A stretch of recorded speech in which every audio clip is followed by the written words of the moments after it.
네, 안녕하세요. 저 오늘 강연은 영어로 진행할 예정인데 짧게 인사드리겠습니다.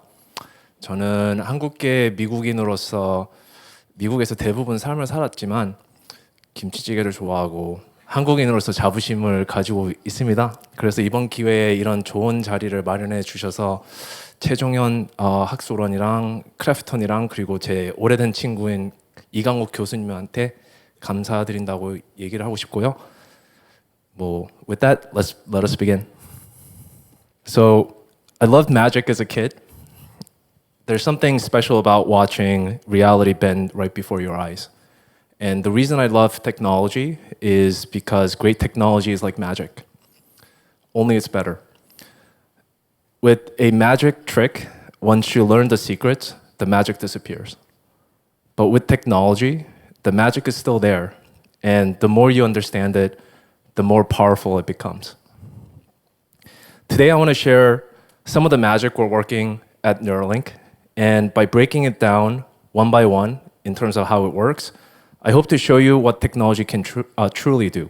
And I see a lot of students here, and if you're a student listening to this talk, and want to build a kind of future that feels magical or even impossible today, you too can shape the technology by studying science, math, and engineering. So I sincerely hope Korea's top talent chooses to pursue the foundational fields. So these are neurons firing in your brain. Basically, everything you see, feel, and experience comes from these biological neural spikes. This literally represents everything about you.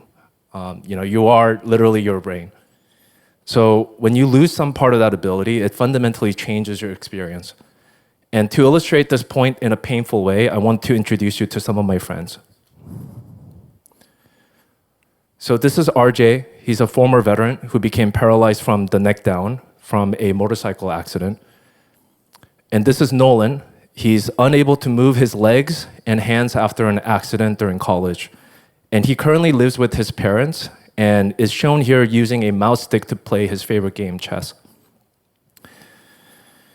And finally, this is Brad. He has a neurodegenerative disease called ALS, which slowly takes away control of every muscle in his body, leaving him only able to move his eyes. And the eye gaze system he previously used didn't work well outdoors, so he has to stay indoor in a dark room.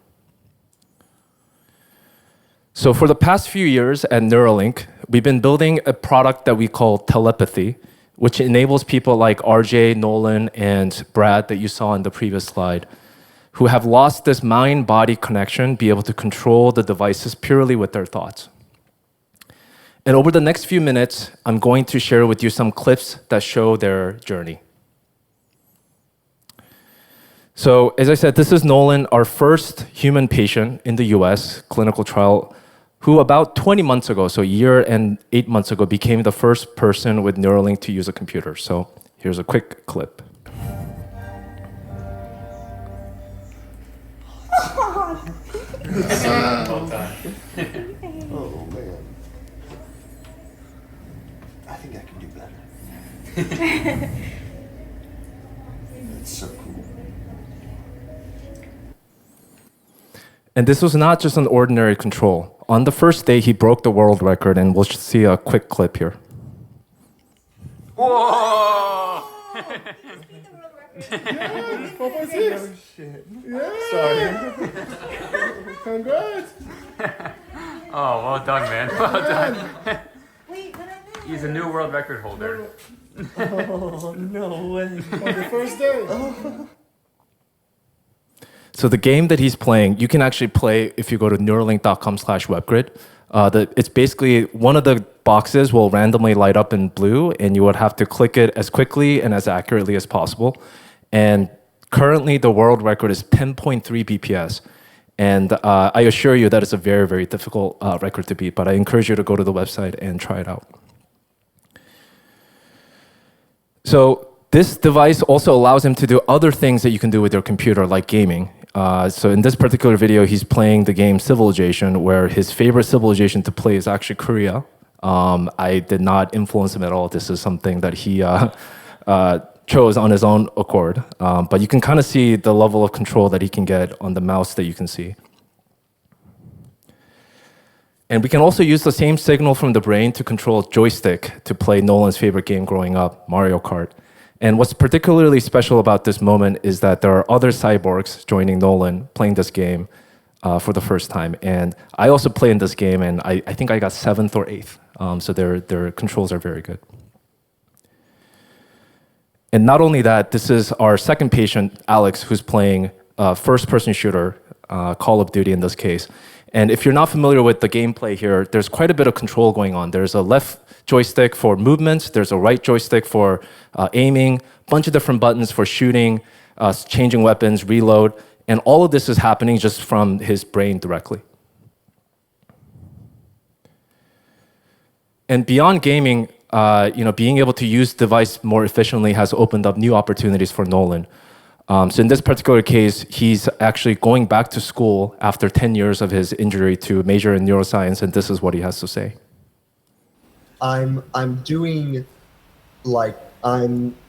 learning my languages. I'm learning my math. I'm relearning all of my math. I am writing. I am doing a class that I signed up for, and I wanted to point out that this is not something I would be able to do without the Neuralink.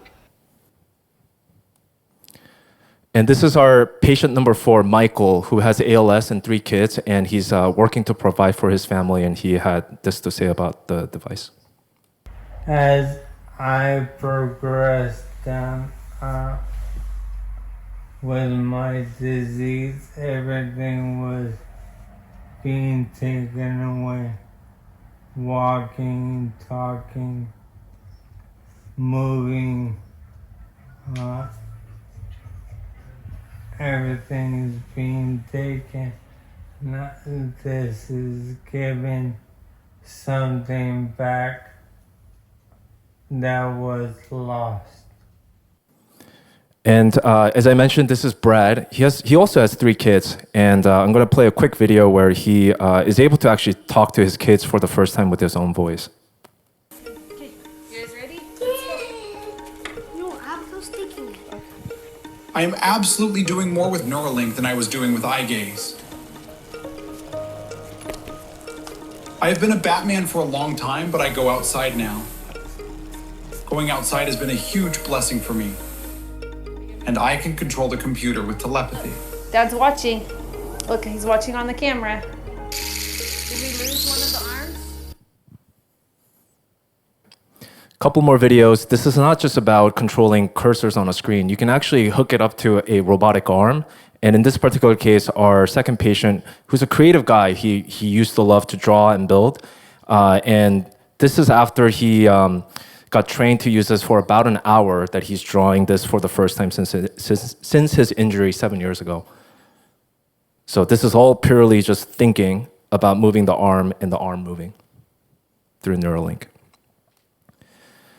And there's also other things that you can do other than those gross movements of the arm. You can actually decode individual finger movements. So in this particular case, there's a simulated hand where he's able to play one of his favorite games with his uncle. Rock, paper, scissors, shoot. Rock, paper, scissors, shoot. Rock, paper, scissors, shoot. Rock, paper, scissors, shoot. That was scissors. Rock. Bullshit.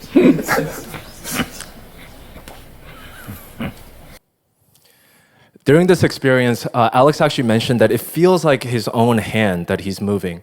And as a next step, we're currently working with the Tesla Optimus team to provide both the hand and the arm that has 24 degrees of freedom and eventually inhabit the entire robot with Neuralink. So to date, we have a total of 12 human participants with Neuralink with the diverse use cases that you have seen. So all those things that you saw, controlling a keyboard, a mouse, a phone, and a joystick, even a wheelchair and a robot arm, that's all done with the same device that is made possible by Neuralink. And one thing that I wanted to quickly highlight is that on average, our participants are using the device for 7 hours and 40 minutes a day. And if you think about it, that's actually on average how many hours of phone that you uses. And in some cases, they have used the device for more than 100 hours a week, which is every waking moment. So it's been incredible to see their ability to achieve their greater independence with Neuralink. And then as a final sort of slide in this section, I wanted to read a quote from Nolan that I think summarizes sort of his experience as well as other participants' experience using Neuralink. And I quote, "Through Neuralink, I found work. Just writing that sentence almost brought me to tears. I can't tell you how much hope and purpose this technology has provided me, quite literally changing my life. After my accident, I never thought I would be able to help anyone ever again. Prior to Neuralink, I relied on others for everything in my life. Now, I may be relied upon by others." Nolan. So you might be asking, how does this work? So we'll break it down one by one, and then I will call this section Demystifying the Brain. So if you look at a brain at a macro level, simplified as a cartoon here, the brain is functionally organized into these different specialized tasks.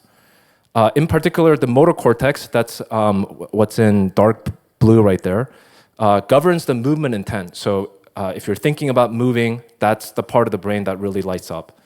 And the sensory cortex that's behind it processes the sensory feedback. And the occipital lobe, which is in the back of your head, handles vision. And the frontal lobe is normally responsible for planning and etc. And if you take a cross-section of that brain, what you will see is that the first few millimeters, about 4 millimeter, is what's called a gray matter that has the cell bodies that are organized in columns. And then the rest of it is the white matter tract that's basically the cabling that connects different parts of the brain. So when someone has a spinal cord injury, basically what happens is that the movement intent from the motor cortex in your brain can no longer reach the motor cortex in the spinal cord below the site of the injury. So basically the cabling between the brain and your body is disconnected. And this applies to the same principle applies to the sensory feedback. So if you have a sense of touch, there's nothing going to your brain. However, if you look at someone's brain who's sustained the injury after kind of their mature state, the neurons in the brains are still intact, and we can still capture the person's intent to move. And since we typically use our hands to control our phones and computers, our goal is to basically record from part of the brain that's responsible for movement intent of your hand and arms. And there's this funny sort of cartoon that's called the cortical homunculus, which looks at the mapping of the motor and sensory cortices and try to map to what parts of the brain, both anatomically and also what parts of the neurons in the motor cortex actually maps to different parts of your body. And as you can see, there's more neurons in parts of the body that has sensitive control, like your lips, tongues, and hands. And that's why you have this sort of funny-looking cartoon here. And while there are actually significant individual differences across the brain, there are actually consistent anatomical landmarks. Like this omega shape here that corresponds to the hand area. It's called the hand knob. And to refine our targeting, what you're seeing here is an fMRI, functional MRI imaging of one of our human patient to identify that region of interest. Now, at a micro level, to listen in on these conversations between neurons, our goal is to place these recording electrodes as close to the neurons as possible. Or you can really think about it in terms of placing a microphone to pick up their chatter. So a common analogy in neuroscience that people use is that, if you're imagining standing outside a stadium, from the outside, you can obviously get an understanding of the cheers and the boos of the crowd. So you get a sense of how the game is going. But unless you're actually inside the arena, you don't really get to know the details of the conversations and the gameplays that are happening. So our goal is to try to place these electrodes as close to the neurons as possible. And the literature suggests that if you're farther than 100 micron away, these microphones, you won't be able to hear from this neuron. So our goal is to try to place these electrodes as close to the neurons as possible. So now going through sort of the components of Neuralink technology, there are three major components. One is the device or the implant. And the second one is the surgical robot that does the surgery. And then the third component is the software that decodes and translates the brain signals into something useful for the human. So now starting with the device, this is our implant. It's roughly the size of a US quarter. It contains the battery that lasts 10 hours on a single charge. And it can be recharged with this charger that's on the right. Through inductive coupling, so wirelessly, similar to how your phone is charged, except that, for us, this is a very thermally constrained environment, meaning that you can't actually elevate the temperature before something nasty can happen. So there's a lot of engineering that went into enabling this. And it also has chips and wireless transmission capabilities to send the data wirelessly. And more importantly, there's this really interesting feature that we call threads. These are what we designed and fabricated. They're flexible, they're tiny with several recording electrodes. So if you were to zoom in and ask how small this is, it's really small. So if you zoom into that blue box right there, that's what it looks like. And compared to a very small ant, it looks like a giant. And then if you zoom in further, it has each of these threads are about 20 times thinner than the width of a human hair. And they also have these interesting features like the loops and then the neck and then the electrode that's actually recording from the neurons in the brain. And these are all manufactured in-house in our clean room. And these threads are so small that a human neurosurgeon can't actually insert them into the brain. So, naturally we built a robot. And I'm going to show you a quick animation that shows you how you get a Neuralink. So there's still human surgeon involved, but the goal is to have the surgery be done end to end by the surgical robot. So step one is that the neurosurgeon removes the skin, drills a small hole in the skull, and that exposes the brain. And once you have that, there's a tiny, tiny needle at the end of this robot that you saw. And it's so small that it's about the size of a couple red blood cells. And these needles actually engages with that loop feature in that thread. And the robot also has a bunch of cameras looking at the brain, making sure that it avoids the vasculature. And then it inserts it 128 times. And this implant itself actually replaces, meaning it plugs the hole that you created. And then you put a skin flap over and you become a cyborg. And this is what it looks like. This is actually a picture of an actual human brain. So on the left is before inserting our threads. There are these white circles that gives you a sense of where we're planning to place these threads. And as you can see, it's avoiding all the major blood vasculature. And on the right is what it looked like after about an hour. So all, in this particular case, 64 threads were inserted. And you can see the fine wires coming out without seeing any bleeds. And the robot also has optical coherence tomography and many other technology that looks at the movements of the brain. So if your brain is moving, it also ensures that you insert at the peak so that you don't have to travel too far down the skull. So now, once you have these electrodes or threads inserted into the brain, you get these types of beautiful signals. And we're currently sampling these at 20 kilohertz per channel. Per electrode, and there's a total of 1,000 channels with 10 bits of resolution per channel. So that comes out to be roughly around 200 megabits of pure brain waves that you record from someone. And we currently have a Bluetooth low energy radio that then connects to the computers and phones. And if you look at the Bluetooth bandwidth, it's more than 100 times. So how do we figure out how to pack all this information in? So we do some signal processing and some compression. So essentially what's interesting for the motor decoding are these spikes, so these sort of fast action potential events.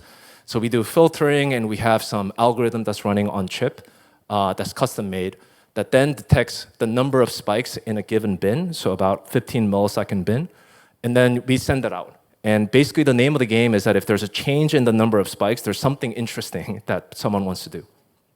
So then you generate something like this. This is what's called a spike raster plot. So this is showing you in each row basically across time, how each channel, whether there's a spike or not, and white dot represents whether there's a 1, 2, 3, 4 spikes.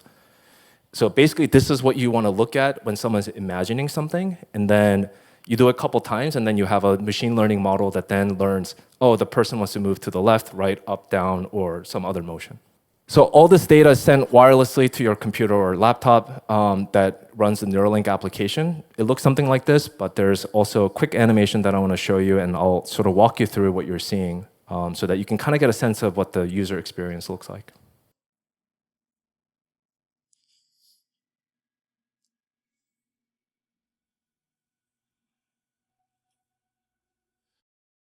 So this is a key first step where we call it body mapping, where you basically have someone imagine having their right hand push forward at 100% and then record the neural spikes.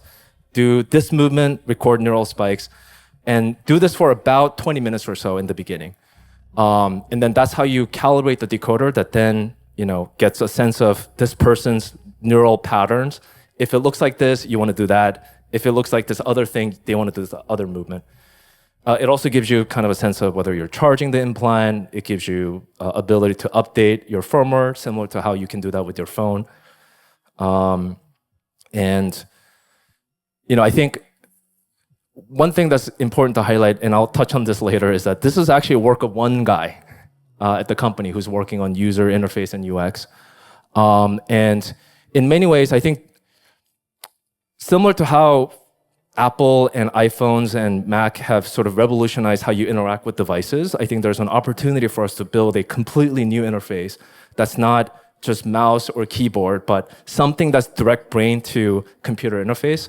And I think there's a lot of opportunities to be creative in terms of this human device interface that's never been done before.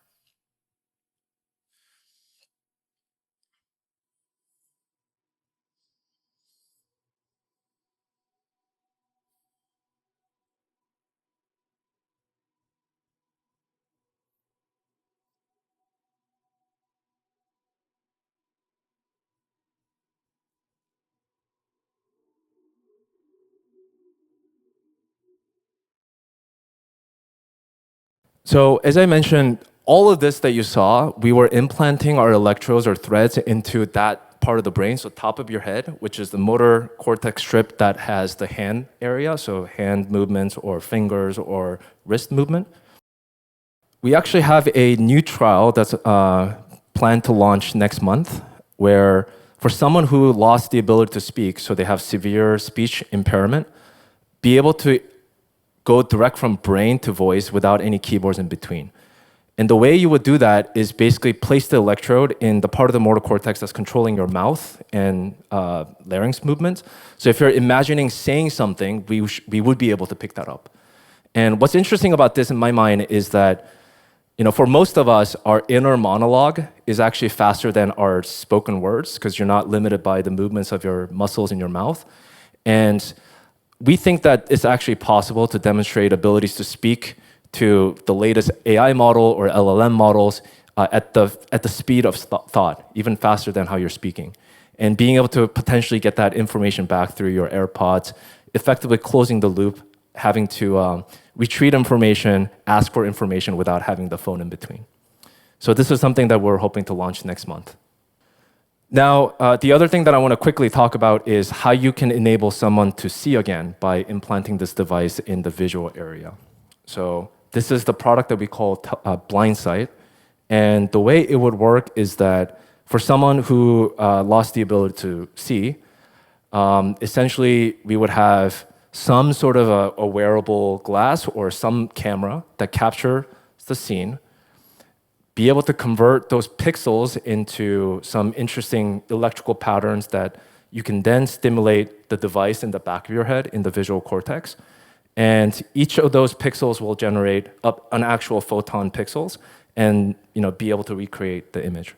And this particular product, and this actually shows you all of the clinical trials and research areas that are ongoing right now. So we have two products that I talked about, telepathy and blind sight. Telepathy, we have prime trial that's currently looking at the digital device control. There's total of 4 countries that we're launching this trial in: US, Canada, UK, and the UAE. And the Convoy trial is the same, effectively the same device that's used to control robot arm. And the voice is the speech restoration that I mentioned that's going to be launched next month. And then the Blindside project is something that we're hoping to launch early feasibility study next year. And basically the quick summary of clinical trial progress is that first you need to do what's called early feasibility. It's kind of similar to phase 2, phase 3 drug trial, where you demonstrate the abilities of both the safety and the efficacy of this device in a relatively small number of patients, on the order of 10 people. And then once you have that, you then go to what's called a pivotal trial that's much bigger size trial, say on the order of 40 or 50 patients, that then demonstrates efficacy and statistical analysis. So that's going to be next year for us. And then once you have all of that data, you can then submit it for a market approval that then hopefully can be helping tens of thousands of people. So this is just the tip of the iceberg. Our Neuralink's long-term goal is to build what's called a whole brain interface. And by that, what we mean is being able to listen to neurons, not just in the cortical layers, in those areas that I highlighted, but everywhere in the brain. Be able to also write or stimulate neurons anywhere. And then have that wireless data transfer capabilities and be able to use it 24/7. And then also be able to do this fully automated.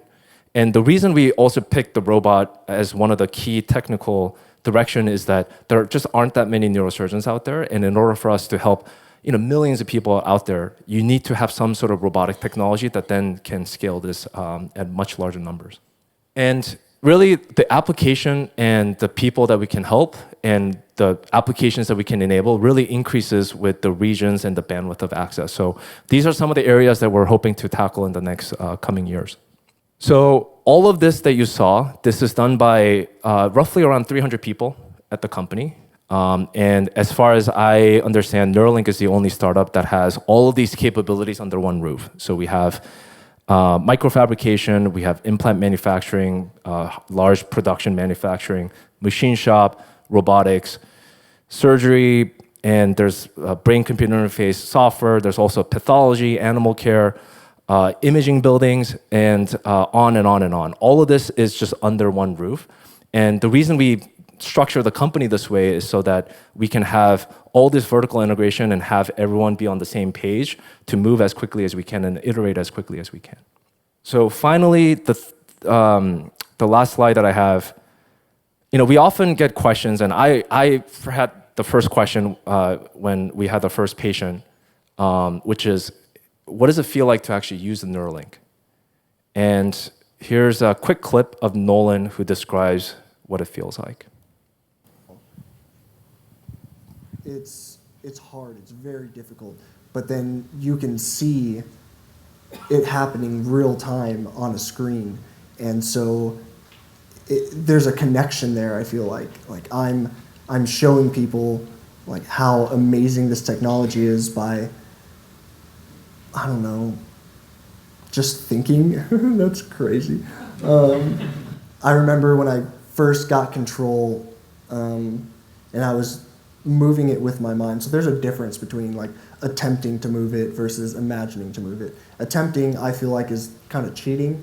It's probably not, but when I attempt to move something, it does feel like I'm moving it with, say, my hand or my wrist, even though you can't see it. To me, I can feel things in my arm moving around, maybe that you just can't understand, I guess. But when I first moved it just by thinking, it blew my mind for like a day. Like I just could not wrap my head around it. It was so cool. Yeah, one thing I want to highlight is that he mentions here that there's a connection there, I feel like.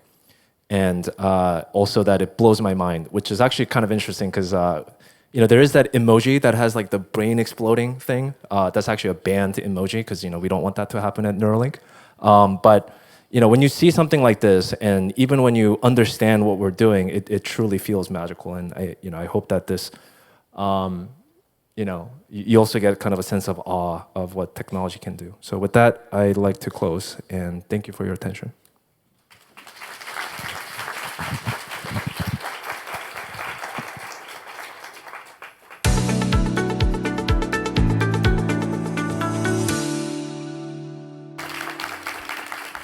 너무 귀한 자리에 초대해 주셔서 감사드립니다. 네, 지금 사실 이 자리는 뉴럴링크 안에서 이제 어떤 일이 벌어지고 있는가 이걸 우리가 되게 잘 이해할 수 있는 시간이라고 생각하고 많은 분들이 오신 것 같습니다. 그리고 또 어떤 일을 하고 있는지 잘 설명해 주셔서 감사드리고요.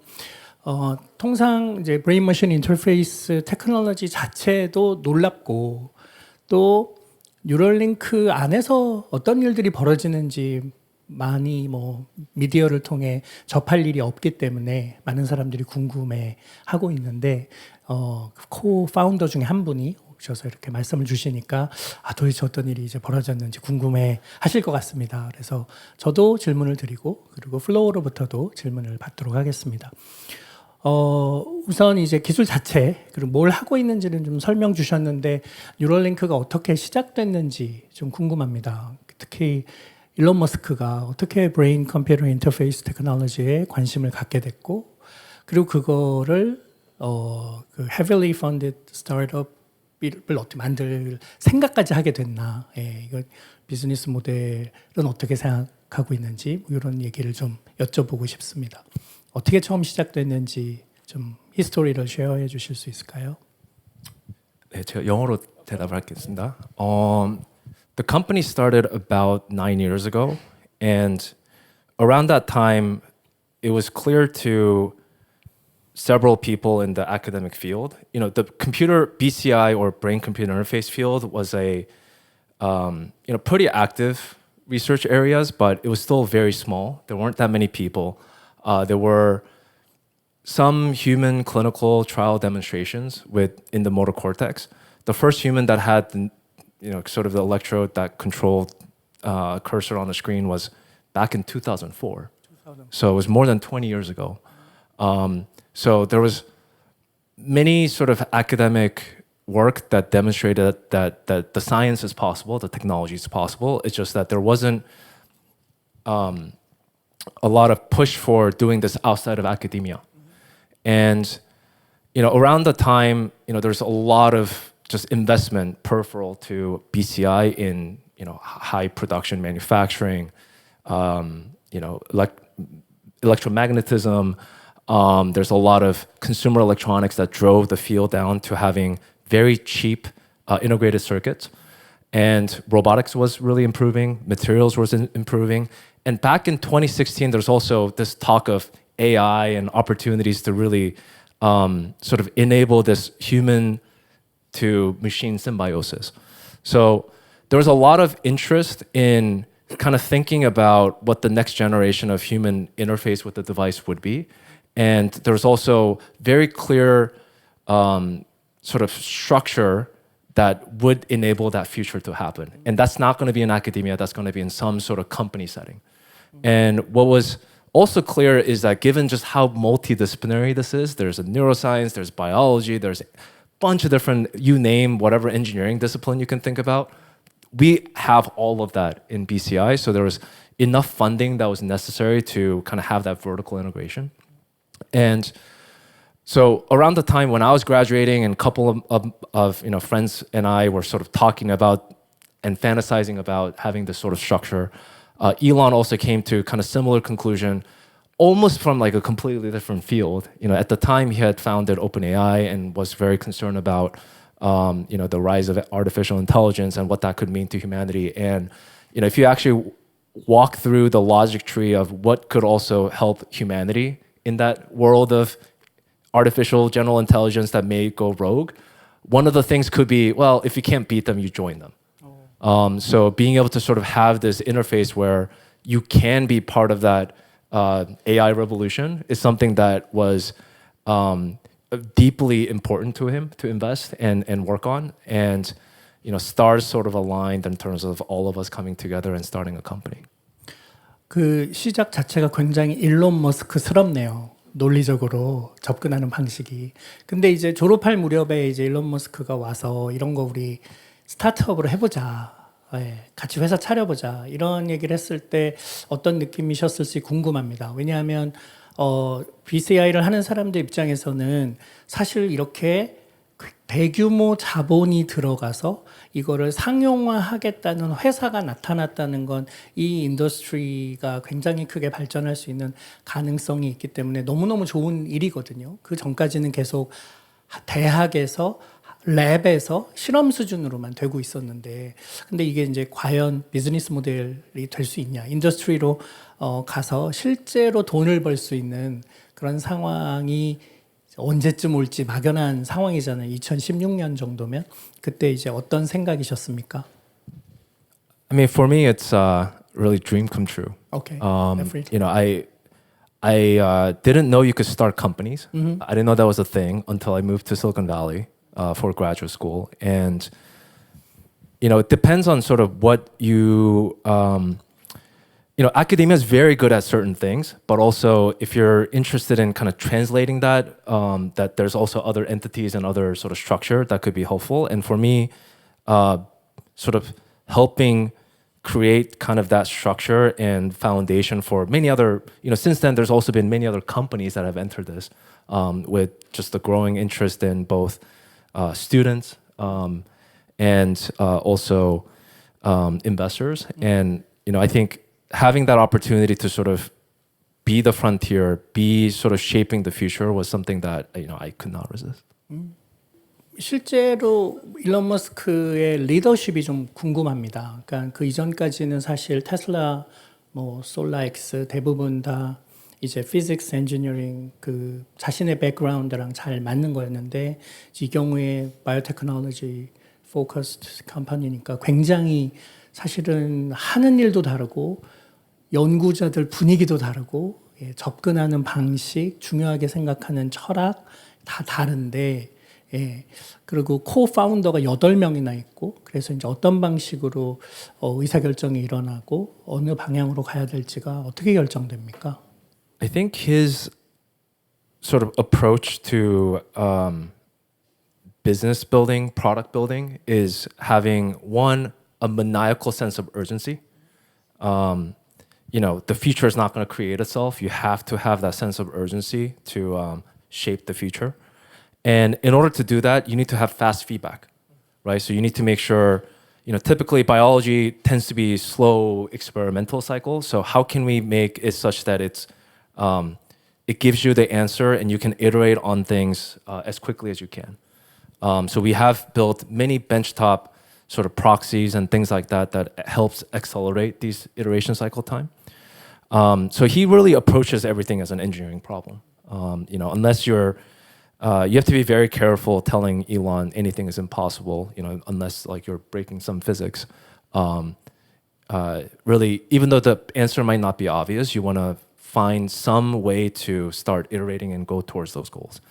And, you know, when we started out, there were sort of key sort of experts in each domain. So, you know, I did my PhD in integrated circuit design. So there was you know, my sort of expertise was in low power implantable systems design. And then there was someone who was robotics expert. There was a neurosurgeon. There was a neuroscientist. There's also kind of a a business person. And then also someone who was specializing in MEMS. So we each had our core disciplines and core areas where, you know, we were given two things. Again, iterate really quickly and then have maniacal sense of urgency. And this is something that you see across all of his companies. 그렇게 하지 않으면 좋은 의사결정을 하기가 어렵고 빨리빨리 진도가 나가기 쉽지 않겠죠. 네. Yeah, and then the other thing also I would say is, you know, it's highly merit based. So when it comes to debating ideas, it doesn't really matter where it comes from as long as the idea is solid. You know, we have one of the key components of our system that's suggested by an intern, right? But if good idea is a good idea. 좀 간단하게 어떤 테크놀로지를 사용하는지 이제 보여주셨는데 되게 베이직한 얘기를 좀 해주셔서 키 technological secret이 뭔지를 말하지 않으셨습니다. 그래서 뉴럴링크는 뭘 갖고 있느냐 일단 궁금한데요. 우선 첫째 궁금한 거는 굉장히 non-invasive한 테크놀로지 보다는 뇌 안에다가 스컬을 뚫고 안에다가 이제 스컬프에 레코딩을 하는 굉장히 인베이시브한 테크놀로지를 쓰고 계세요. 예. 시그널이 되게 좋긴 하지만 그러면 비즈니스 모델이 굉장히 작아지죠. 예. 그래서 지금 인베이시브한 테크놀로지만 지금 주력하고 있는 게 맞나요? Yes. 예. As I mentioned, our ultimate goal is to build a whole brain interface. And our belief is that the ultimate system is going to probably look like some sort of a hybrid system. But we also think that there's still going to be some sort of electrodes in the brain. And we think that that's currently the hardest problem to solve. So we're starting with the hardest problem. And one thing that I also think about is whenever it comes to person's choice to get a product or not, it always becomes a benefit risk analysis, right? What does this do for me, number one? And number two, what is the risk or what is the cost, whatever, right? And we still feel that we haven't pushed the limits in terms of what the signals that we're recording with the implanted electrodes and what they're capable of doing. And I think that we're already showing some signs of superhuman capabilities. As one example is that basically because the signal from your brain to your laptop is through Bluetooth, and that's 10 times faster than that signal having to travel down your spinal cord and activating a muscle. What we sometimes see the patients say is that they're seeing the cursor move in the direction before they realize that's what they wanted to do. And if you imagine what that means, that means basically there's a low latency link that allows you to basically think something and then have that happen much faster than probably a normal human. So, I think that's at least one example of type of things that I think also allows us to build a new user interface for that takes advantage of that. So, yeah. 그렇다면은 사실은 그거는 환자에 적용하기보다는 전투기 조종사에게 적용해서 빠른 의사결정이 실제로 핸들을 꺾는 것보다 물체가 나타났어. 지금 음속 3배로 운전하는 그런 이제 전투기 조종사에게 훨씬 더 유익할 수도 있는데 유용할 수도 있는데 그러면 그 메디컬 애플리케이션 말고 다른 애플리케이션에도 심지어 밀리터리 같은 그런 데에도 관심이 있습니까? Not at the moment, but our ultimate goal is to basically have this be a consumer application. Okay. 인공지능에 적용하는 방식이나 수준이 이제 어느 정도 되는지 궁금합니다. 여기 계신 분들이 또 많이 궁금해하실 것 같은데요. 한 300명 정도 인플로이가 있다고 지금 보여주셨는데 그 중에 AI를 하시는 분들이 한 몇 명쯤 됩니까? It's about 10 people. 10? Yeah. 10 people. 10 people. Okay. Yeah. We need more. Okay. 그러면 이제 그분들이 주로 하는 게 이제 디코딩입니까? 그러니까 브레인 시그널 디코딩을 해서 마인드 리딩 테크놀로지를 하시는 겁니까? 그 AI 전문가분들이? Yeah, for the telepathy project, it's mostly decoding. For the blindsight project, it's more encoding. Encoding, right? So sure. basically having that. 그렇겠네요. Yes, so having the closed loop. 그렇겠네요. 근데 이제 보면은 주로 어떤 방법을 쓰는지는 많이 이제 말씀 안 하셨는데 아시다시피 지금 너무 빨리 인공지능 방법이 바뀌고 있어서 뭐 옛날에 하던 뭐 CNN, DNN 가지고는 안 되고 LLM 모델 뭐 아까 쓰고 있다 뭐 이런 얘기도 하셨는데 그 뉴럴링크가 갖고 있는 그런 기술적인 장점 혹은 굉장히 우리만 갖고 있는 기술이 있다. 남들이 넘볼 수 없는 이런 게 뭔지가 좀 궁금합니다. 네, 지금 보여주신 거는 그냥 연구실에서 다른 곳에서도 하고 있는 그런 수준이어서 그들 지금 이제 우리는 좀 유니크한 그런 접근을 하고 있다거나 그런 것들이 좀 궁금합니다. In AI or in general? 예, In AI. AI에서 네.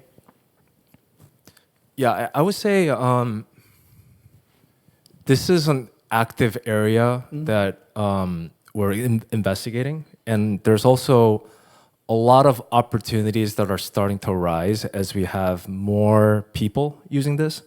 I think you know, there's something around over 15,000 hours of usage, and you know, if you also look at deep learning and AI, I mean, I actually did one of my first research project during my undergrad at Caltech was doing, you know,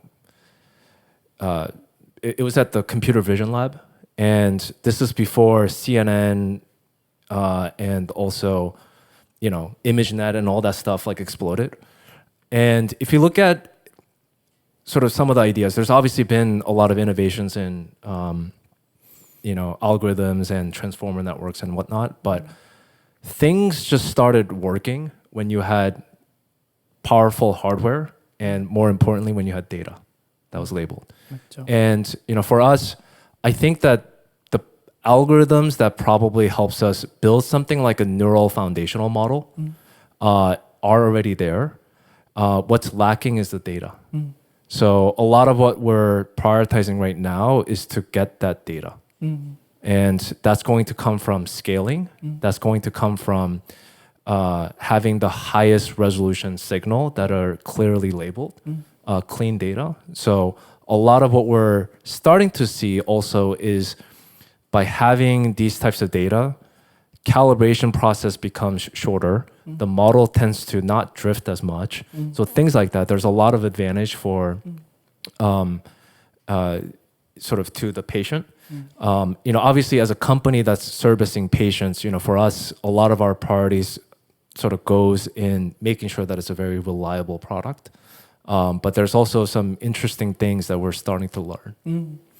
아니 100% 동의하는데 사실 뭐 예를 들면 저희 연구실처럼 그냥 대학에 있고 그러면은 멀티모럴 파운데이션 모델 같은 뉴럴 파운데이션 모델을 만들고 그걸 가지고 접근했더니 이런 게 되네. 프루프 오브 컨셉트 수준에서 보이기만 해도 사실 놀라운 지금 상황인데 저는 뭐 엄청난 돈을 투자받은 그런 비즈니스 모델을 만들어야 되는 회사 입장에서는 좀 질문이 달라야 되지 않나라는 생각도 좀 듭니다. 그러니까 예를 들면 지금 나오고 있는 large language 모델이라든가 multimodal foundation 모델 같은 것들이 진짜 많은 데이터를 필요로 하는데 이렇게 이제 환자 수는 12명에 같이, 그러니까 장애인 수는 12명 정도 밖에 안 되고 아무리 오래 장기간 레코딩 한다고 해도 데이터의 수는 좀 부족할 수밖에 없고 individual variability 너무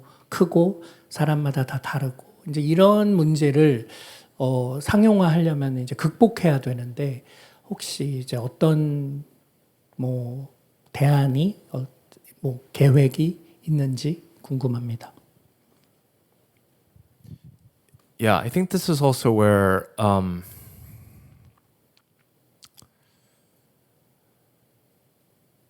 yeah, as you said, our sort of questions and approach are very different, right? You know, we do, even with our patients, we do a number of iteration and tweaks to the models. And part of what makes it interesting is that there's also, it's not just the model learning, even though it's decoding, there's actually person learning to use the model.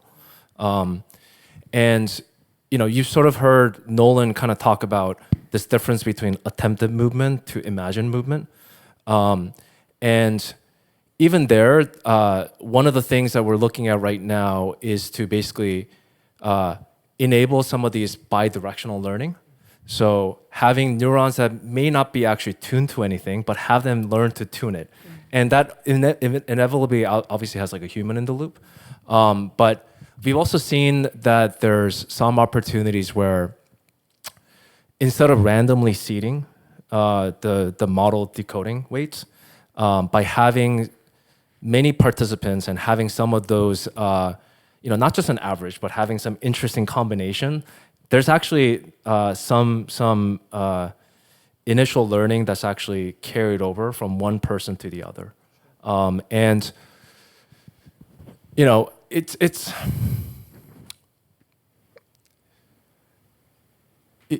think it really depends on the use case, I would say.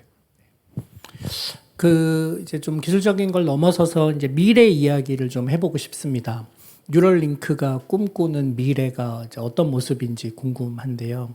이거는 진짜 그냥 어떤 새로운 상품이 나오는 걸 넘어서서 빅 societal change를 만들어낼 수도 있는 거죠. 그래서 artificial information processor인 컴퓨터나 인공지능 로봇과 그다음에 biological information processor인 human brain이 direct communication 하게 지금 해주는 거니까요. 그래서 그러니까 이런 뉴럴링크가 꿈꾸고 있는 미래는 어떤 겁니까? ultimate goal이 만약에 완수된다고 하면. Yeah, we have several goals. I would say our first and foremost goal is to reduce human suffering. So, you know, I also got interested in this field at a very young age, seeing both sets of my parents or of my grandparents having dementia and Alzheimer, and being very helpless. And you know, I think at the end of the day, all those things are just some firing statistics in your brain. And I think having a device that allows you to record and stimulate any parts of those brain and having some understanding of the network effect, I think we can actually eradicate any sort of neurological condition. So that's on one pillar, sort of our goal. And once you have that ability and have some understanding of the brain structures and circuits, there's nothing that limits you to be just limited by your biology. You can actually augment human capabilities. And you know, that augmentation can involve, you know, some sort of symbiosis with AI. That could involve just simple things like, hey, I want to be able to see in, you know, spectrum outside of the visible wavelength. I want to maybe able to control 8 arms. Is that useful? Maybe, maybe not. But I think being able to sort of have that ability and be able to sort of have the technology enable that sort of expanded human experience in this world can, you know, really allow, similar to how phones in many ways have allowed human creativity to really, you know, foster and prosper. Like everything that you see is like all done by human imagination, right? So being able to tap into that with some sort of device, I think, can really kind of usher us into the next generation. 그런 미래, 뭐 지금 말씀하신 그 필러들이 다 하나하나 어려워 보이지만 의미 있는 도전이라고 생각하는데 거기까지 가는데 중요한 마일스톤들이 있을 거라고 생각이 들어요. 몇 년 후에는 여기까지는 가능할 것 같다. 몇 년 후에는 여기까지 가능할 것 같다. 그런 걸 어떤 마일스톤들을 예측하고 달성하려고 애쓰고 계십니까? Yeah, I think as I mentioned, when it comes to choosing a product, it's all about benefit risk. We're currently envisioning a world where in about 3 to 4 years, there will be someone who's otherwise healthy who's going to get a Neuralink because it has tipped that balance. And I think that's a very important milestone. 4년에서 6년. 네. 3 to 4 years. 3 to 4 years. Okay. 그 마일스톤 안에 그 아까도 이제 잠깐 보여주셨는데 지금 테슬라가 옵티머스를 만들고 있고 그 옵티머스는 언제 출시되나요? 커머셜리? 네. 원래 올해 계획입니다. 올해 하겠다고 얘기했습니다. 2만 불에. Yeah. I don't know. I think it's probably not going to be this year. Yeah. 네. 근데 어쨌든 그 옵티머스야말로 되게 좋은 플랫폼이자 인터페이스예요. 그러니까 테슬라와 뉴럴링크가 같이 협업할 수 있는 굉장히 좋은 플랫폼인 거죠. 그래서 사용자인 휴먼과 옵티머스 사이에 다이렉트 커뮤니케이션, efficient 커뮤니케이션이 이제 가능할 수 있기 때문에 사실은 이제 옵티머스의 등장, 우리 사회에 옵티머스가 막 지나다니고 집에서 중요한 뭐 가사 일을 돕고 하는 것도 놀랍지만 예, 굳이 그거를 말하지 않아도 마음을 읽어서 해준다고 하면 이제 더 놀라운 기술이 되니까요. 그래서 테슬라와 뉴럴링크가 옵티머스를 중심으로 어떤 컬래버레이션을 하는지가 궁금합니다. 뭐 얼마나 되고 있는지. 네. 근데 언제 출시되는지를 모르는 걸로 보아 긴밀한 협업은 없는 것처럼 보이기도 하는데. Our short-term goal is to get hold of their arm and hand. Yeah. Right? We have access to those in terms of commercial deployment and where when you would see some of the optimists live amongst us in Korea. You're gonna have to ask them. But yeah, I mean, our vision is to have through that convoy trial be able to introduce that into the patient's life. And again, we're starting out as a medical assistive tool, right? That's our focus. And I think there's opportunities where in the next couple of years we should be able to demonstrate some of the capabilities that otherwise healthy people might look at and be like, hey, I'm kind of jealous of that. 아이고 기대가 큽니다. 네, 제가 이제 질문을 드리는 동안 아마 플로어에서도 굉장히 많은 궁금한 질문들이 떠오르셨을 것 같은데요. 네, 손을 들어주시면은 마이크를 가서 되도록이면은 많은 분들의 질문을 받아보도록 하겠습니다. 네, 앞에서부터 가볼까요? 네. 안녕하세요. 저는 버클리 학부생 이아담이고요.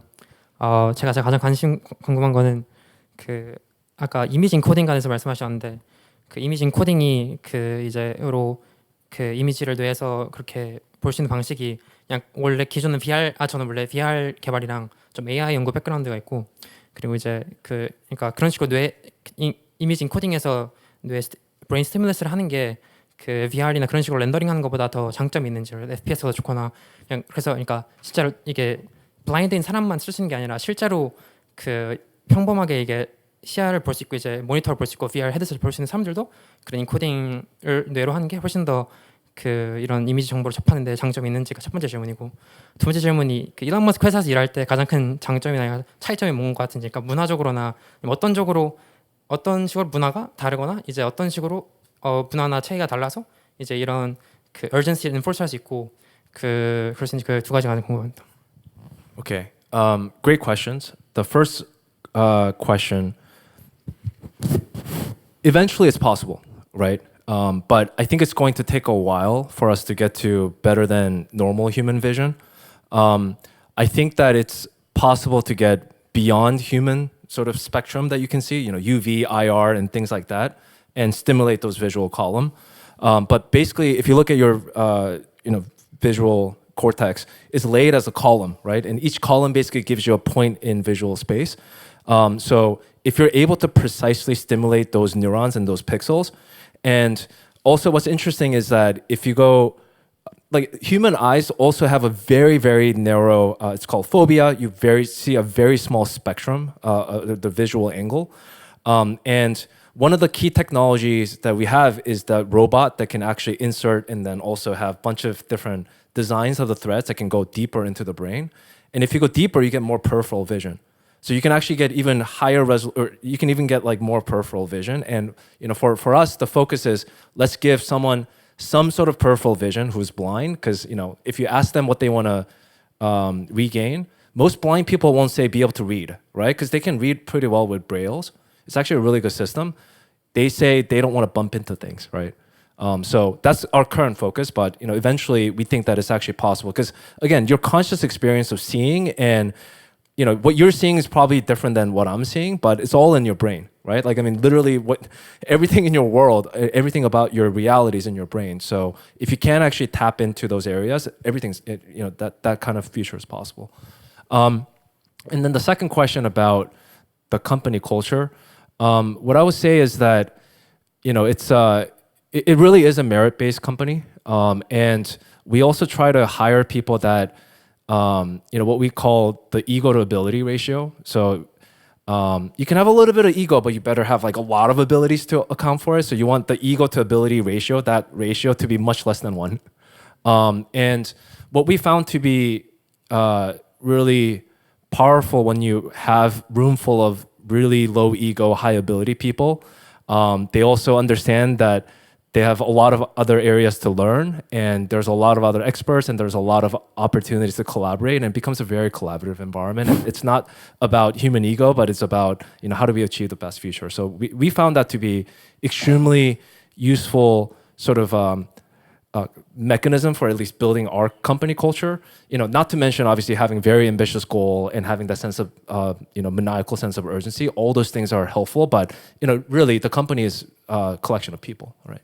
그 merit base라고 했는데 그러면은 일론 머스크랑 말싸움을 해서 이겨본 적이 있습니까?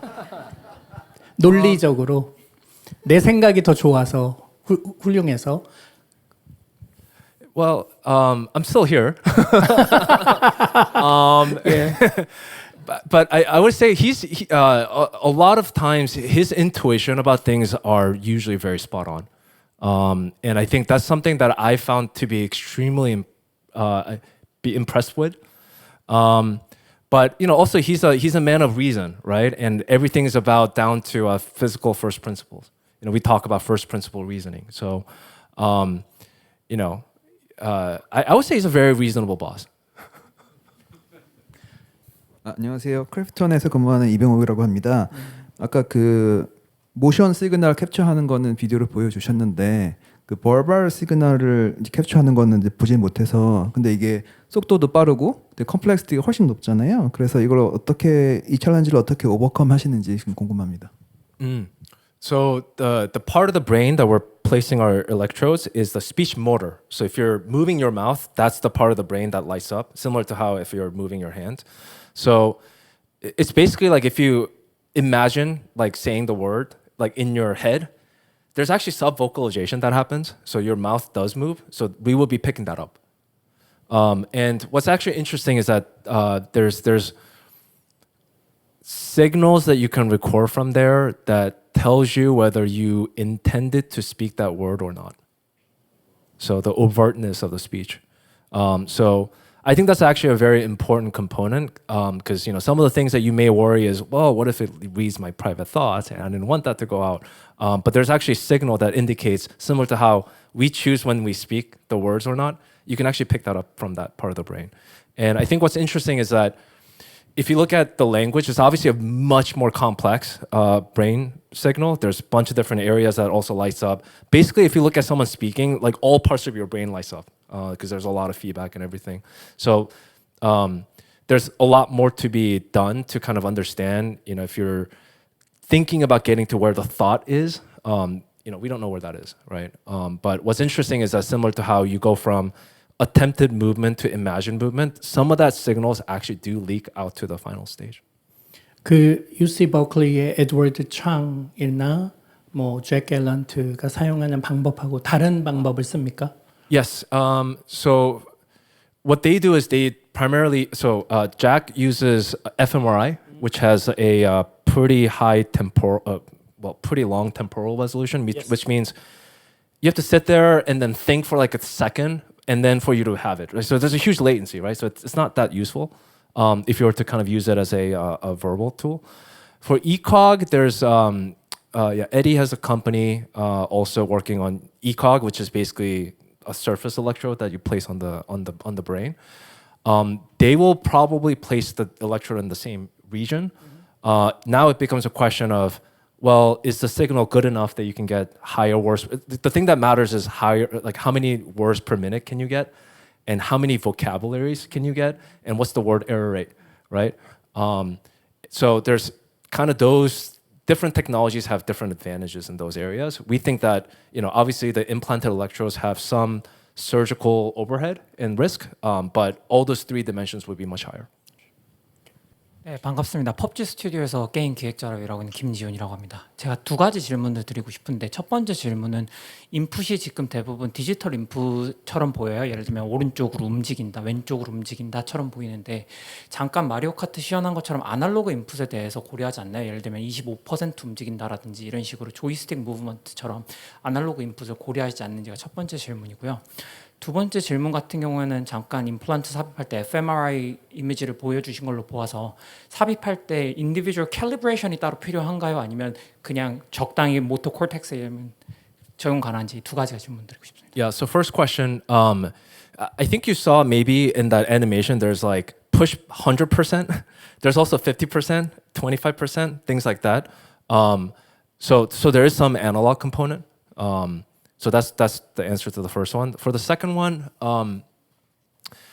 so there is that anatomical feature that all of us have for the hand knob area. So you can kind of tell where it is, like it's all here, like roughly. But what we do is for each and every patient, we put them under fMRI. We look for, have them like imagine those movements just to see the bold signal, the blood oxygenation signal, to see if it even exists or not, right? Because some people have weak signals, especially if you have ALS, which is a neurodegenerative condition. Sometimes like people actually lose that when they're sometimes in the final stage. So we do check that, and then we basically co-register that image with the robot. So during surgery, we know exactly where to drill the skull, or drill the hole. Yeah. 네, 서울대 전기과 학부생 김현준이라고 하는데요. 첫 번째 질문은 BCI에 머신러닝을 적용해서 분석을 하도록 할 때, 그러니까 정답인 거랑 비교를 하는 슈퍼바이스드한 방법을 메이저로 발전을 시키고 싶어 하시는지, 아니면은 타임 시리즈로 엄청나게 많은 스테이트 데이터가 나올 텐데 그 스테이트 데이터만을 언슈퍼바이스드하게 해서 유의미한 뭔가 벡터를 찾아낸 다음에 그거를 마지막에 튜닝해서 매핑시키는 방법을 사용하시려고 하시는지, 아니면 다른 방법인지 궁금하고요. 그리고 언슈퍼바이스드하게 하는 방법을 사용을 한다고 가정을 하면은 제가 요즘 보고 있는 거에 따르면은 이제 페이스 트랜지션이나 이런 물리적 현상으로 생각을 해서 그 프리에너지 모델이나 이런 거를, 그러니까 좀 피직스의 영감을 받은 머신러닝 모델을 사용하면 좋을 것 같다고 생각을 하고 있는데 혹시 어떤 방식으로 연구가 되고 있는지 궁금합니다. Great question. So the short answer is all of the above. We're exploring all of them. The supervised models, especially when you have a clearly labeled data set, actually works really, really well. There's some brain-inspired, and actually one of the co-founders actually comes from neuromorphic computing. So there's some opportunities where, you can take advantage of some of those things, but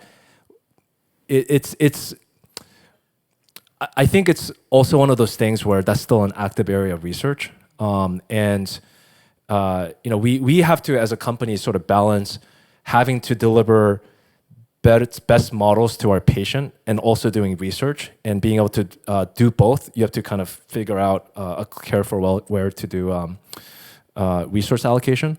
But the short answer is that we're looking at all those different areas, and we're also fortunate to be able to work closely with Elon's other company XAI, who's working on some of the latest and greatest AI models.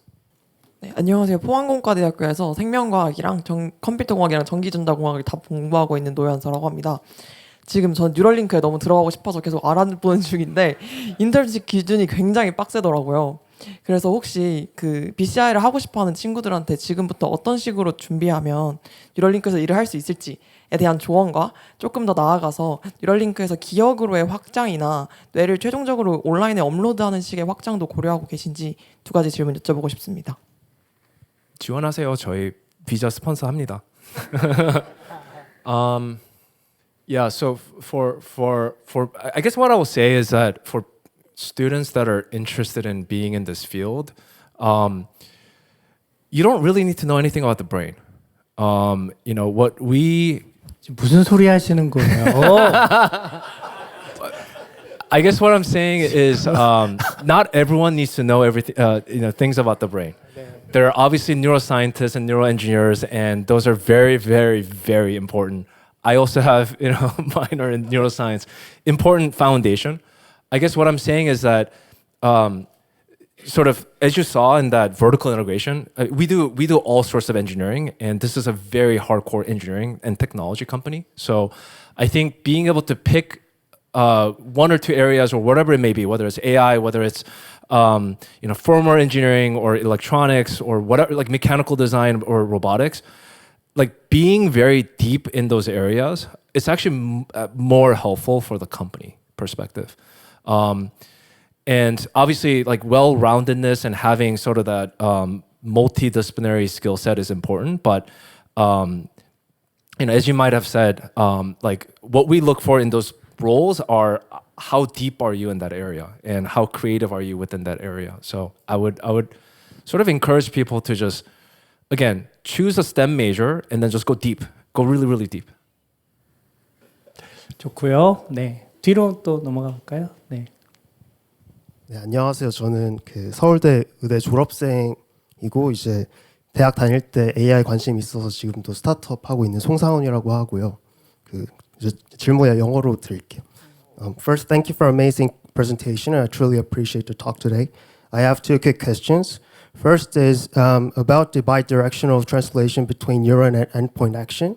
I'm curious if the model of the process is very unique for each individual or is kind of surprisingly universal per each individuals.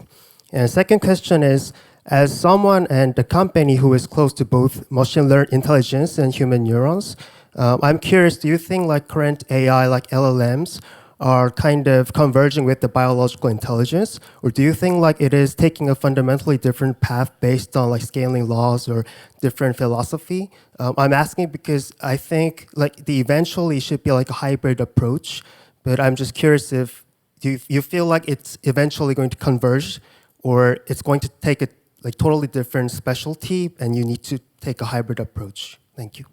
So there's actually surprisingly common sort of patterns that you see across the person. Maybe not surprising, just because like it's a hand knob area. Obviously, the patterns themselves are different, right? Because the electrodes are placed differently. Like the electrode number 1 in patient 1 is very different than patient 12, right? But the process of basically them learning how to use the device, it's a calibration, and the decoder is very similar. And then they all go through the transition between attempted movement to imagined movement. I guess the second question about LLM, I mean, I think, it's obviously very, very impressive what they're able to do. And in some ways, there's kind of a funny joke in Silicon Valley, which is, we've passed the Turing test and we sort of didn't even acknowledge that. And that's like a huge accomplishment, but it just kind of happened. And everyone's like, okay, how can we make it better? But like, I mean, they clearly passed the Turing test, right? Like by that definition. I don't think like the chat interface and the voice interface is it, right? I think there's some limitation, and in the end, like what Neuralink is creating is basically that high bandwidth communication network, low latency, where the thing that I also talk about a lot is if you look at every one of our brain, there's actually 2 different brains. There's a left hemisphere and right hemisphere, and it gets connected by a corpus callosum that has about like 100 to 200 million fibers. And you don't feel like 2 different cells, right? Like it just feels like a one entity. And I think that is like a biological evidence that you can kind of imagine a world where if you have that conduit between your brain and the outside world or another brain, it's going to get very, very blurry. And whether that's an AI brain or not, it's going to get very blurry where your brain ends and then the next one starts. Because how do you know, right? Like even when you're thinking, you're obviously retrieving information from your hippocampus or whatever, but it just feels like it's all happening in your head, right? But yeah, I think the LLMs are obviously very, very impressive, what they can do. The amount of power you need obviously is like, way orders of magnitude higher than what the brain has figured out how to do compute. I still think that there's some ways to go for kind of getting to that general intelligence. And I also find it interesting that I have a 1-year-old, and when you look at that general intelligence, I think general intelligence by definition also is disobedient. So I think it's going to be interesting to see the AI alignment and how all that stuff works. 울산과학기술원에서 BCI 연구하고 있는 대학원생입니다. 이제 앞으로는 뉴럴링크에서 일반인들한테도 임플란트를 한다고 하는데 그렇게 될 경우엔 이제 그냥 모터 리스토레이션이나 아니면 스피치 리스토레이션을 넘어서 다른 정보들을 디코딩을 하게 될 텐데 가장 먼저 관심이 있어하는 뉴럴링크가 관심 있어하는 건 무엇인지. 그리고 저희가 사실 BCI를 제일 먼저 얘기하면 일반 대중들은 얘기하는 건 브레인 해킹 아니면은 뭐 커그니션 그런 것들 아니면 기억 그런 정보들을 실제로 우리가 디코딩해서 이용할 수 있는지를 궁금해하는데 뉴럴링크에서 어떤 정보를 가장 먼저 하고 싶어하고 그리고 그런 정보들을 얻기 위해서 그런 디코딩 연구들을 계속 하고 있는지 궁금합니다. Yeah, for us, speech decoding is actually the closest and the most exciting one. You know, for me as well, because as I mentioned, I think it starts to kind of blur the line between how you interact with AI systems. And even beyond that, you know, we do think that there's a lot of opportunities, you know, in sort of deeper parts of the brain for neuropsychiatric condition. You know, if you imagine being able to sort of be in your best condition at any given point with the push of a button, I think that can do a lot. Thank you for your great talk, Dr. So. I'm in the master's course student under Professor Jung at KAIST. Especially my major is under BCI system using EEG drivers. So I have two questions. The one is about the system in the Neuralink. First one, yeah, the system in the video you've shown, they're like the target-oriented system. They're focusing on to click something, not the function ones, like we order something to function like this way or such method will function. So why such method was used in the Neuralink system? And is there any like transferring future plans for the target-oriented system to the like function-oriented systems? And the second one is like your motivations, like what made you to stay in the among those 8 members in the Neuralink, and what are your future motivations as a neurologist and a scientist, as an engineer? Thank you. Yeah, so there's yeah, we're actually starting to go into that intention sort of calibration. A lot of that actually is sort of UI UX design. Again, I think to a previous question about kind of labeled, like having that labeled data set is actually really, really difficult if you don't have a very clear sort of UI for that. So that's something that we're actually working on right now. You know, for me, I don't know. I would say I'm pretty stubborn. So you know, for me, like when I set my mind to something, I will try to do it until I achieve that goal. And for me, BCI is something, and sort of just kind of thinking through what the next sort of evolution of digital device. You know, iPhone and phones were incredible innovation that sort of changed the trajectory of human history. And if you kind of look at what is the next sort of iPhone, what does that look like? I think BCI is it. And to me, there's an immense opportunity to create that future. And, you know, being able to do that at Neuralink is something that I don't take lightly. 안녕하세요. 저는 한양대학교 임창원 교수님 연구실에서 그 BCI 연구하고 있는 박사과정생입니다. 영어로 질문 드리겠습니다. First of all, thank you for giving us a great talk. And I was wondering if you could share some details on how the recorded signals are processed on the N1 chip before being transmitted wirelessly. So since transmitting 10,000 channel data via Bluetooth would not be feasible, so I assume that some form of on-chip processing is applied prior to transmission. And my second question is, I'm also curious about how the system adapts to variability, such as the presence of bad channel data, or like, so if you train your participants, like model have to change. So, yeah, that's my question. 1,000 channels. Oh yes. Oh yeah, the N1 chip. Yes. So yeah, there's quite a bit of processing that happens. So we do spike detection, but we don't just do a simple threshold crossing. We do. We have a finite state machine that basically looks at the shape of the spikes. So we basically determine, oh, this is a spike or not based on looking at, okay, it needs to have these conditions. It needs to have a negative hump. It needs to then have a positive hump. And then the width has to be constrained by this much. And they can't fire more than, you know, every 1 millisecond, right? Because it's biologically not possible. So we have these finite state machine that runs on chip that gives some understanding of a probability of whether this is a spike or not, or some noise. and then it spits out these parameters. So it actually allows us to do spike sorting if we want. So because we can get an exact shape of the spike based on those parameters. We're not currently using spike sorting right now, but at least we use that as a way to robustly detect where there's a spike versus just a simple thresholding which is used. So that's a lossy compression, right? It goes from the full digitized signals down to, okay, is there a spike or not in this bin? So that's how we kind of get that signal out, and that's all done on chip.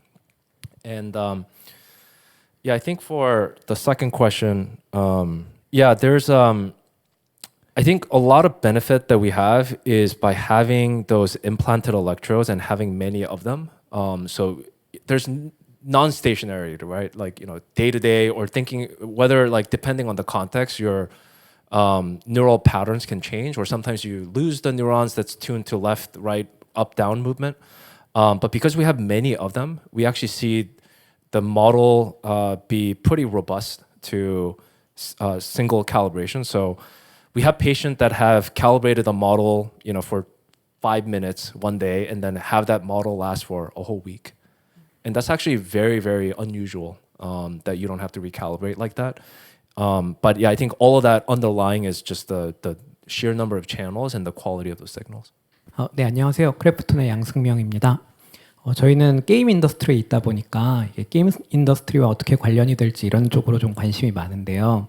이제 예를 들면 저는 이제 피파 같은 축구 게임 하면 내가 손이 하나 더 있었으면 좋겠다. 내가 패드를 갖고 있으면서도 마우스 하나 더 움직일 수 있었으면 좋겠다. 이런 생각 많이 하게 되고, 이게 꼭 게임뿐만 아니고 복잡한 인터페이스를 가진 툴을 다루는 사람들은 그런 생각을 많이 하게 될 텐데요. 그래서 사람들이 그런 어떤 그러니까 장애가 없는 분들의 어떤 인지적인 확장 이런 쪽에도 관심이 많을 것 같은데, 그런 쪽으로의 어떤 뭐 로드맵이나 아니면 구상이 있으신지, 뭐 게임이 이런 방식의 게임도 가능해질 것 같다, 이런 가능성에 대한 생각이 있으신지 이런 거 좀 궁금합니다. Yeah, so we have an internal sort of, I mean, this is almost a joke, so don't take it too seriously, but if 2028 Olympics going to have an esports, we're trying to see if we can get one of our patients win a gold medal. I actually think that first-person shooter game is no longer going to be possible to beat someone with the Neuralink, especially if you have an Autobot and Autolock. I think you stand no chance. 지금부터 배틀그라운드 연습을 좀 하셔야 될 겁니다. Yes. I also think that with the visual prosthesis, there's some opportunities to basically achieve the goal of, the ultimate goal of VR, basically having a very immersive sort of environment, kind of similar to like a Ready Player One. So I think there's a lot of opportunities, and one thing that we do see is, a lot of our lives are entertainment, right? And if you look at people's computer use, a lot of people use it for computer gaming, and that's no different with our human patients. Nolan, when he got control over his Neuralink, the first thing he did was play Civilization all night for 10 hours. But yeah. 오케이. 마지막으로 하나만 질문 더 받고 마무리하겠습니다. 안녕하세요. 서울대 전기정보공학부 장예준이라고 합니다. 저도 영어로 질문 드리겠습니다. So, well, for me, I research reinforcement learning (RL), and you have this state-agent environment-agent interaction. You have the state, you have the action, and then you give reward. But one really difficult thing about RL is that you have to design the reward function, and oftentimes this is why we can't really align our agent to like do the thing we want. Do you think there's a better method than just using one scalar value to like determine if the agent's doing well or not? Like, do you think with Neuralink maybe we can steer the agent to do certain things much better than just like having one scalar value to signal the agent that it is doing well?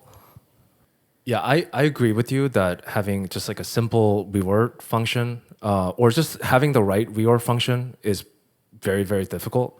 Because, life is not just a single reward function, right? There's a bunch of, I guess you could reduce it down to a single reward function if you go up sort of the Maslow's hierarchy of needs. First is survival, right?